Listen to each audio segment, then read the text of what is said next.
Hello everyone, this is doctor Monisha and welcome back to my channel self learning. Thorndike की theory पढ़ रहे थे कल, और कल हमने इसके बारे में बहुत अच्छा डिस्कशन किया था। तो जो भी स्टूडेंट्स ने कल का वीडियो नहीं देखा है तो ज़रूर देखिएगा।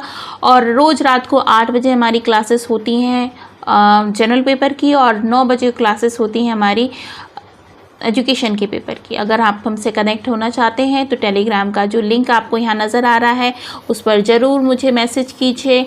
और ये जो नंबर आपको नज़र आ रहा है इसमें जुड़ जाइए। इसमें जुड़कर आप मेरे ग्रुप का हिस्सा बन जाएंगे, ताकि जो भी इन्फॉर्मेशन सेल्फ लर्निंग के साइड से आपको मिलती है वो डायरेक्ट आप तक पहुँच जाए।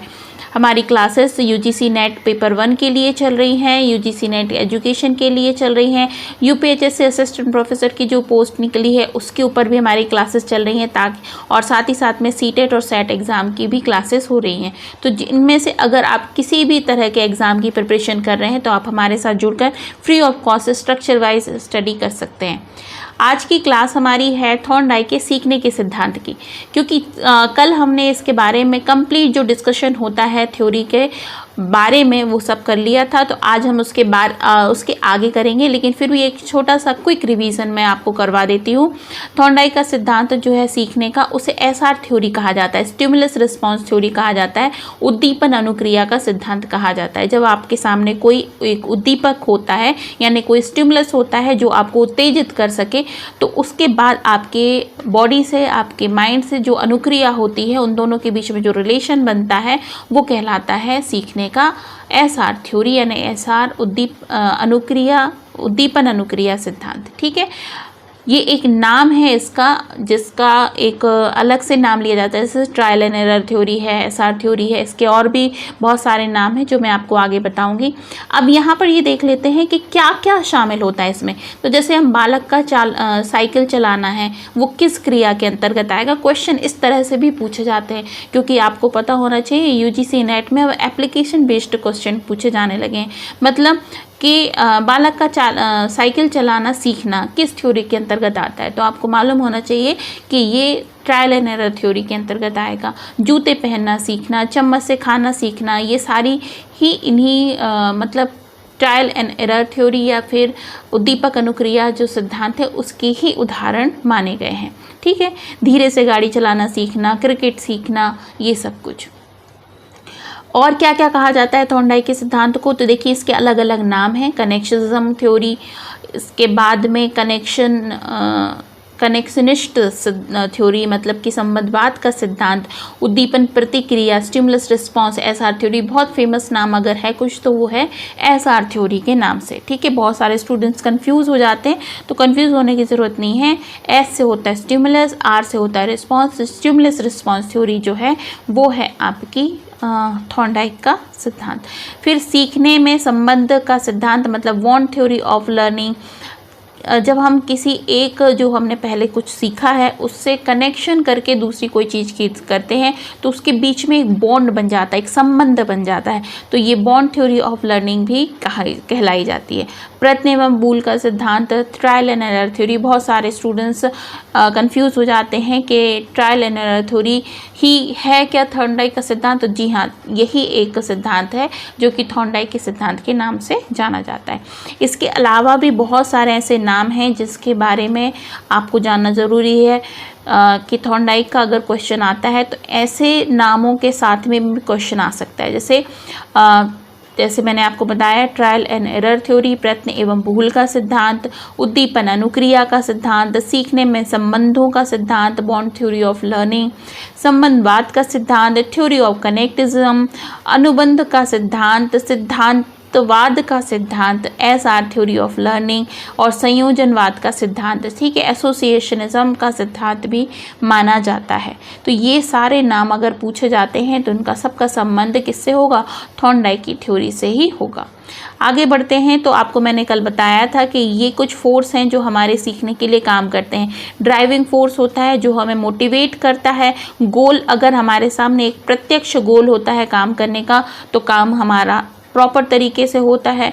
ठीक है, जैसे कि बिल्ली के सामने एक गोल था कि उसे मछली खानी है, तो एक प्रॉपर गोल था जो उसे इनर मोटिवेशन का काम कर रहा था। ठीक है, ब्लॉकेज आते हैं, मतलब हर्डल्स आते हैं जो भी हमारे बार बार ट्राई करने से दूर होते हैं। रैंडम मूवमेंट्स, हम कई बारी ऐसे मूवमेंट्स भी करते हैं जो कि बेकार होते हैं, फालतू होते हैं, लेकिन उन्हीं मूवमेंट्स की वजह से हमें एक प्रॉपर मूवमेंट के बारे में जानकारी मिलती है। फिर chance success, by chance success भी मिल जाती है। कई बार हम बहुत सारे ट्राई करते हैं जिसके कारण से कभी एक ट्राई बिल्कुल सही निकल जाता है और हमें सक्सेस मिल जाती है, लेकिन वो परमानेंट सक्सेस नहीं होती है। ठीक है, इसलिए selection of the proper movement ये भी डिसाइड करना इस थ्योरी के अंतर्गत आता है कि आप पहले सही मूवमेंट को सिलेक्ट करें। ठीक है, फिक्सन उसके बाद में आता है। जो भी आपने मूवमेंट सीखा है, समझा है, उसको बहुत ध्यान से, तत्परता से सीखें ताकि आपको वो मूवमेंट याद रहे, और उसके बाद जब आप नेक्स्ट टाइम इस प्रोसेस को कंप्लीट करें तो उस प्रोसेस को आप डायरेक्टली उस तक हिट कर पाएँ। क्लियर। फिर थॉर्नडाइक के सीखने का सिद्धांत है, तो एक्सपेरिमेंट ऑफ थॉर्नडाइक, तो यहाँ पर मैंने आपको बताया था कि एक बिल्ली थी, इसको एक इस तरह के पिंजरे में इसने थॉर्नडाइक जो है उन्होंने बंद कर दिया था, और एक लीवर था जिसको दबाने से ये पिंजरे का जो ढक्कन है वो खुल जाता है ना। तो बिल्ली ने कई बारी प्रयास किए, लेकिन ऐसा हो नहीं पा रहा था कि ढक्कन खुल जाए। पर बिल्ली के सामने जो रखा हुआ था एक मछली का टुकड़ा, जिससे देखकर उसके अंदर उत्तेजना उत्पन्न हो रही थी जो उसके लिए उद्दीपक का काम कर रहा था।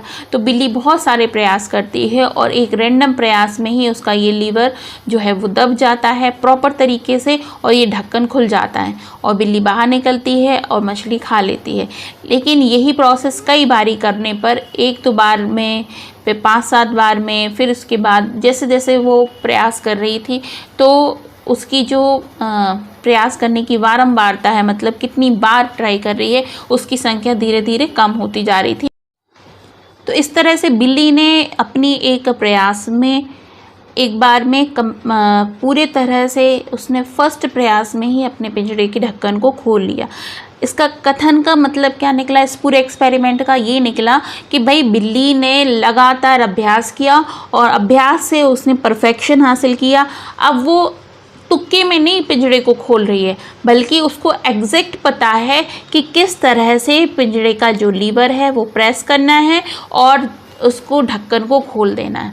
तो पहली बार तो उसको बाय चांस सक्सेस मिल गई थी, उसके बाद उसे धीरे से जो प्रयास उसने किए थे उसे एग्जैक्ट लोकेशन, एग्जैक्ट पॉइंट पता चल गया कि कहाँ पर उसे दबाने पर लीवर का ढक्कन खुल जाएगा। ठीक है, तो थॉर्नडाइक के सिद्धांत का जो मेन तथ्य हैं वो क्या है? प्रयासों प्रारंभ में अनेक लक्ष्यहीन क्रियाएं करते हैं, बहुत सारे रैंडम प्रयास होते हैं। प्रेरणा द्वारा प्रयत्नों में तेजी आती, जब हमारे पास मोटिवेशन होता है तो हम प्रयत्न जो है वो तेजी से करते हैं। आकस्मिक सफलता भी मिल जाती, कई बार हमें बाई चांस सफलता मिल जाती है, रैंडम सक्सेस मिल जाती है, लेकिन वो परमानेंट नहीं होती है। अभ्यास के कारण, हमें निरंतर अभ्यास करने से हमें सक्सेस मिल जाती है। ठीक है, संवेदना और प्रतिचार में संबंध, हम ध्यान पाते हैं कि हमारे अंदर की जो मोटिवेशन है वो किस तरीके से हमें उत्तेजित कर रही है ना, उनमें हम संबंध निकाल लेते हैं। गलत प्रतिचारों को भूल जाना, जो हमने गलत प्रोसेस सीखी है ना, उनको भूलने की भी आवश्यकता होती है। ठीक है, तो थॉर्नडाइक में जो सिद्धांत है उसका टीचिंग में क्या असर है? तो देखिए, सबसे पहला तो है छात्र प्रोत्साहन। इस सिद्धांत के द्वारा हमें पता चलता है कि छात्रों को किस तरीके से प्रोत्साहित करना है, क्योंकि क्या होता है कि बार बार प्रयास करने में जब असफलता मिलती है तो छात्र डीमोटिवेट हो जाते हैं। तो उन्हें किस तरह से प्रयास करके लगातार प्रयास करने के लिए प्रेरित करना है ताकि वो सीख पाएँ। और अभ्यास पर बल देना, बच्चों को अभ्यास पर बल देना। कहते हैं करत करत अभ्यास की जड़मती होत सुजान, रसरी आवत जात है सिल पर पड़त निशान। मतलब एक रस्सी होती है, उससे यदि बार बार किसी एक पत्थर को भी घिसा जाता है तो उसमें भी निशान पड़ जाते हैं। समस्या समाधान, जब बच्चे के सामने एक प्रॉब्लम क्रिएट की जाएगी और उससे कहा जाएगा आप इस प्रॉब्लम को सॉल्व करें, तो बच्चा अपने प्रयासों से उस प्रॉब्लम की समस्या को समाधान करने में लग जाएगा, जुट जाएगा, और एक समय आएगा कि वो उस समस्या को सॉल्व कर लेगा फाइनली। चिंतन शक्ति, सोचने की शक्ति पर ज़रूर इम्प्रूव किया जा सकता है इस थ्योरी में, कि बच्चा सोचे, अच्छे से समझ पाए, है ना। आगे बढ़ते हैं, stimulus, uses of stimulus response theory of education. देखिए, मैंने आपको हिंदी और इंग्लिश के दोनों के जो स्टूडेंट्स हैं उनका कंप्लीट ध्यान रखा है। जो भी अभी मैंने आपको समझाया उसको मैंने इंग्लिश में भी एक्सप्लेन किया है। तो आप अगर आपके पास ये नोट्स मिलते हैं तो आप दोनों ही भाषाओं में अपनी पढ़ाई कर सकते हैं, ठीक है।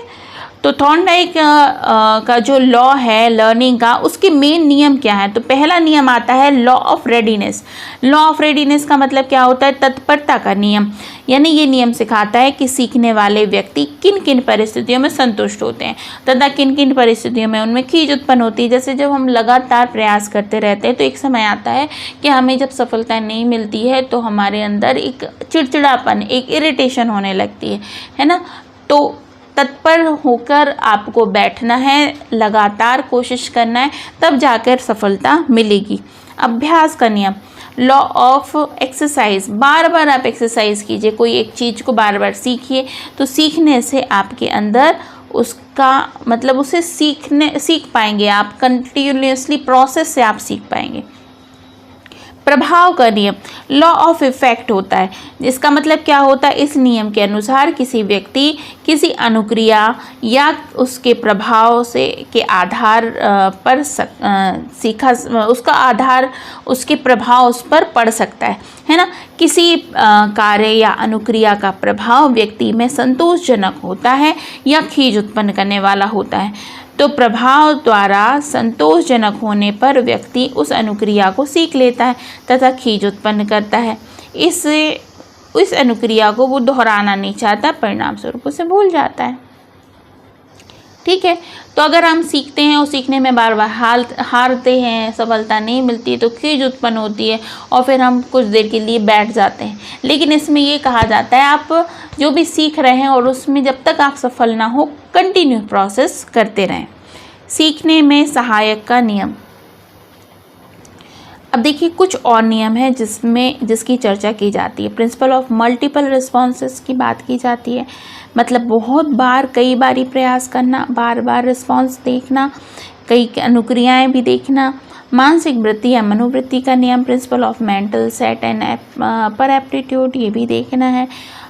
तत्व प्रबलता का नियम, principle of prepotency and of element, अनुरूपता या सदृश्यता का नियम, साहचर्य आत्मक स्थानांतरण का नियम। देखिए क्या बात है, बहुक्रिया अनुक्रिया का मतलब होता है कई बारी रिस्पॉन्स मिलते हैं, अलग अलग तरीके के रिस्पॉन्स मिलते हैं, ठीक है। मनोवृत्ति, अगर बिल्ली को भूख ना लगी होती, उसकी मनोवृत्ति नहीं होती सीखने की, तो कोई मतलब कहते हैं ना, कोई माई का लाल उसे इस चीज़ पर विवश नहीं कर सकता कि वो जाकर ये काम कर लेती। लेकिन उसकी मनोवृत्ति हो गई थी, एक बार उसने जहाँ देखा था बिल्ली का टुकड़ा तो उसके अंदर वो इच्छा जागृत हो गई थी, तभी जाकर उसने काम किया।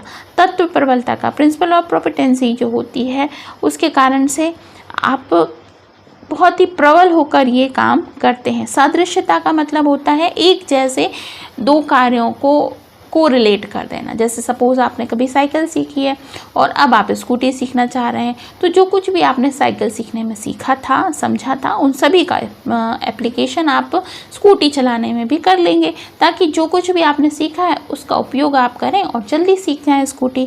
साहचर्य और स्थानांतरण का नियम सेमली होता है, ये भी अगर आपने कुछ सीखा है तो उसका ट्रांसफ़र कर देते हैं आप दूसरी चीज़ सीखने में, मतलब ट्रांसफ़र ऑफ लर्निंग हो जाता है, ताकि उसका एक्सपीरियंस जो आपके पास है उसका उपयोग आप नेक्स्ट कोई टास्क सीखने में कर पाओ।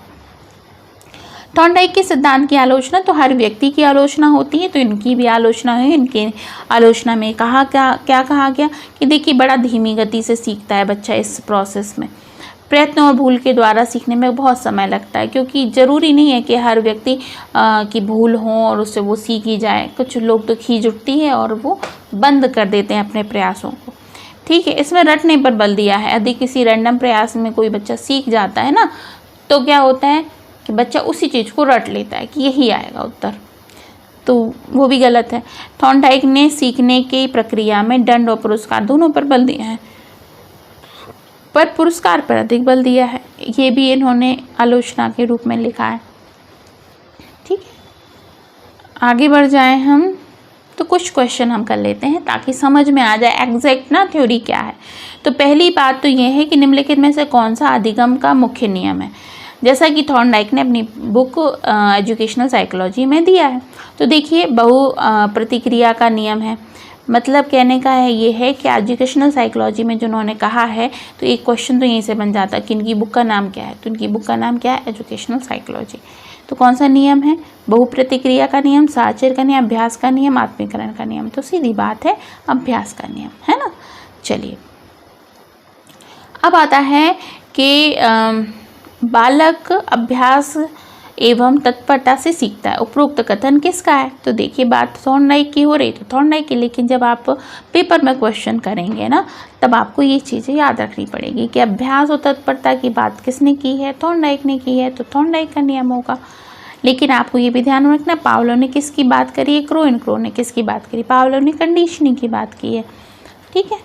अच्छा, नेक्स्ट क्वेश्चन देख लेते हैं कि एक बच्चा अतीत में की समान परिस्थितियों में की गई अनुक्रियाओं के आधार पर नई परिस्थितियों में अनुक्रिया करता है। ये किससे संबंधित है? तो ये तो भाई सादृश्यता का नियम हो गया। सादृश्यता का मतलब क्या होता है? अगर आपने किसी एक कहना चाहिए एक कोई भी एक चीज़ सीखी थी, जैसे पेंटिंग बनाना आपने सीखा था, है ना, और फिर उसके बाद आपको किसी एक चीज़ जगह पर जाकर पेंटिंग बनाना पड़ता है, तो आपने जो कुछ भी पहली बार सीखा था ना उस सभी एक्सपीरियंसेस का उपयोग कर लेंगे और नए टास्क को कंप्लीट करेंगे, ठीक है। थॉर्नडाइक के अधिगम सिद्धांत के अनुसार अधिगम का आधार है, बताइए क्या है अधिकार? तो उद्दीपक अनुक्रिया, स्टिमुलस रिस्पॉन्स, क्रिया प्रसूत नहीं है, अंतर्दृष्टि नहीं है, आकृतिकरण नहीं है।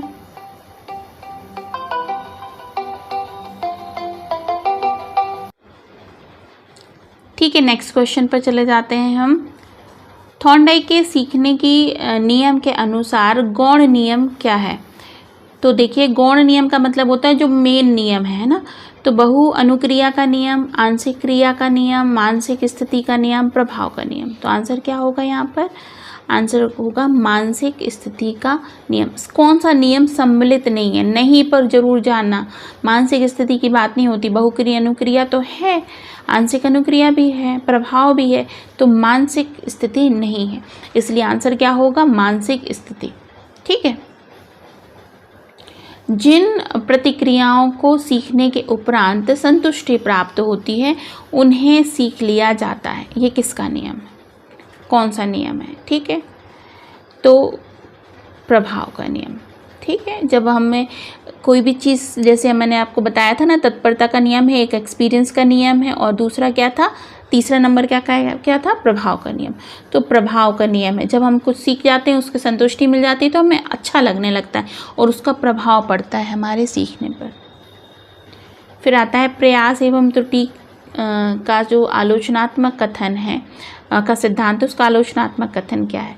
तो अभ्यास द्वारा गणित, नृत्य, संगीत, टंकन आदि सीखने में क्या सिद्धांत उपयोगी है? यह सिद्धांत बार बार अभ्यास द्वारा सीखने की प्रगति की ओर संकेत करता है। छोटे बच्चों में आदतें, दृष्टिकोण और जीव के विकास में यह सिद्धांत सहायक है। मंदबुद्धि बालक का अधिगम सिद्धांत द्वारा किया जा सकता है। तो आंसर क्या होगा इसका? तो कि इसका आंसर क्या है? यह सिद्धांत बार बार अभ्यास द्वारा सीखने की प्रगति की ओर संकेत करता है। फिर है थॉर्नडाइक के प्रयोग में बिल्ली की भूख ने किस का कार्य किया?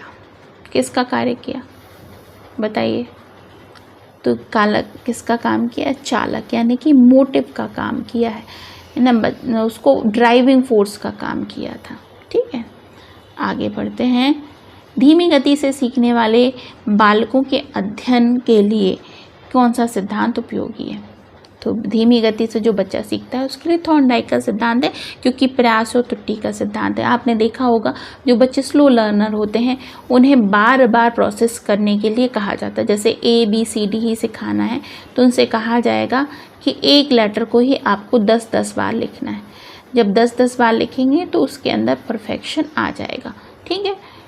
तो थॉर्नडाइक यही कहता है अपने सिद्धांत में। आखिरी क्वेश्चन है, एक अध्यापक अपनी कक्षा में थॉर्नडाइक के सिद्धांत को लागू करने जा रहा था। निम्न में से क्या अध्यापक को लागू नहीं करना चाहिए? छात्रों को तैयार किया जाना चाहिए तथा उन्हें सीखने हेतु सही रूप से प्रेरित किया जाना चाहिए। छात्रों को नई चीज़ें सीखने हेतु खोज विधि के लिए उन्मुख किया जाना चाहिए। उचित अभ्यास या ड्रिल कार्य किया जाना चाहिए। जहाँ तक हो सके अध्यापक को पुरस्कार का उपयोग सही रूप में किया जाना चाहिए। तो आंसर क्या होना चाहिए? छात्रों को नई नई चीज़ें सीखने के लिए खोज विधि के लिए उन्मुख किया जाना चाहिए, है ना। अगर छात्रों को सीखने पे मजबूर करना है तो उनके लिए नवाचार की बहुत ज़रूरत होती है। अगर आप नई नई चीज़ें डालोगे तो वो मोनोटोनस नहीं होगा, मतलब बच्चा इंटरेस्ट के साथ सीखेगा, नहीं तो बच्चा बोर हो जाएगा और सीखने की प्रक्रिया को यहीं पर स्टॉप कर देगा। तो ये थे आज के क्वेश्चन, ये थी हमारी आज की क्लास। तो जो भी स्टूडेंट्स अभी तक हमसे नहीं जुड़े हैं वो जुड़ सकते हैं, और रोज़ रात को 9 बजे एजुकेशन की हमारी क्लास होती है और रोज़ रात को 8 बजे हमारी फर्स्ट पेपर की क्लासेस होती हैं। क्योंकि जून के फॉर्म बहुत जल्द आने वाले हैं, तो जो भी स्टूडेंट्स प्रिपरेशन कर रहे हैं वो हमारे साथ जुड़ कर प्रिपरेशन कर सकते हैं। ये सारा ही PDF जो मैंने अभी आपको पढ़ाया आपको टेलीग्राम चैनल पर मिल जाएगा, तो आपके लिए भी बेनिफिशियल रहेगा। आपको नोट्स मिल जाएंगे, क्वेश्चंस मिल जाएंगे। तो अभी तक अगर आप हमसे नहीं जुड़े हैं तो जुड़ सकते हैं। आपको करना यही है कि चैनल को सब्सक्राइब कर लेना है और बेल आइकन को दबा देना है ताकि हर नोटिफिकेशन आप तक पहुंच जाए। और हर रात को रोज़ आप 8 बजे पेपर 1 के लिए और पेपर 2 के लिए हमारे साथ जुड़कर अपनी प्रिपरेशन को आगे बढ़ा सकते हैं। आई एम वेरी श्योर कि आपको बहुत अच्छा कंटेंट मिलेगा। मैं ये तो बिल्कुल नहीं कहूँगी कि मेरा कंटेंट सबसे अच्छा है, लेकिन मैं ये ज़रूर कहूँगी कि आपको यहाँ पर आके निराशा नहीं होगी। ठीक है, तो इस क्लास को करते हैं यहीं पर फिनिश। कल फिर मिलते हैं पावलोव की थ्योरी के साथ में। तो आप सभी मेरे साथ ज़रूर जुड़कर अपनी प्रिपरेशन करें। कल फिर मिलेंगे। आज की क्लास यहीं फिनिश। Bye bye.